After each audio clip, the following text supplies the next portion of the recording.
The conflict in Ukraine has reached a breaking point, marking the gradual shift of the initiative on the battlefield to Russia and a growing disarray among the supporters of Kiev. Since mid-2023, Kiev's forces have thrown away an incredible amount of military equipment and manpower in fruitless attempts to break through the Russian defense in the southern sector of the front line. NATO-equipped and NATO-trained detachments planned to carry out a victorious march on Crimea, but ended up in unmarked graves all around the Donbas steppe. The butchery of Ukrainian reserves organized by the Kiev leadership and its foreign advisors led to the capture of only a few empty villages in the gray zone. By February of 2024, a crack had formed in the parallel reality existing in the mainstream media coverage and statements of US and EU diplomats. Hopes of sponsors of Kiev to skim the cream off the Russian defeat on the battlefield and the collapse of its statehood were destroyed. The cost of the conflict is growing day by day. In turn, the Russian economy that they wanted to throw into the Stone Age seems to be doing much better than anybody among mainstream economic analysts even allowed themselves to think about.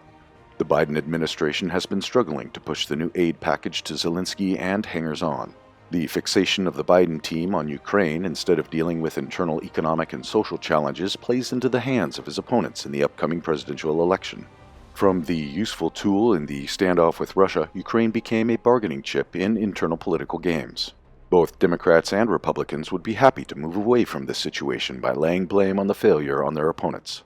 European minions of Washington are in an even more complex situation. They have already undermined their own economical potential and burned a lot of bridges with Russia. These are highlighted by the collapse of the Ukrainian attempts to keep control of Avdiivka, which is strategically located close to the city of Donetsk. In the past 24 hours, Russian units were able to split the remaining Ukrainian forces into two isolated groups from the northeastern direction. Russian units took control of the Zenit fortified area on the territory of the former air defense base, as well as entered the so-called Brevno, Vinogradniki, and Chebrezhka. Parts of Kiev troops deployed there are fleeing their positions or surrendering to the Russians. Meanwhile, General Alexander Tarnavsky, the head of the Operational Strategic Group of the Ukrainian Armed Forces active in Avdiivka, claimed that all is under control and his forces are just carrying out a maneuver. Apparently, the next stage will be to claim that nobody even wanted to control that unimportant town, and the entire situation was an epic success. No surprise, even the most dedicated supporters of Kiev have doubts about the prospects of the regime.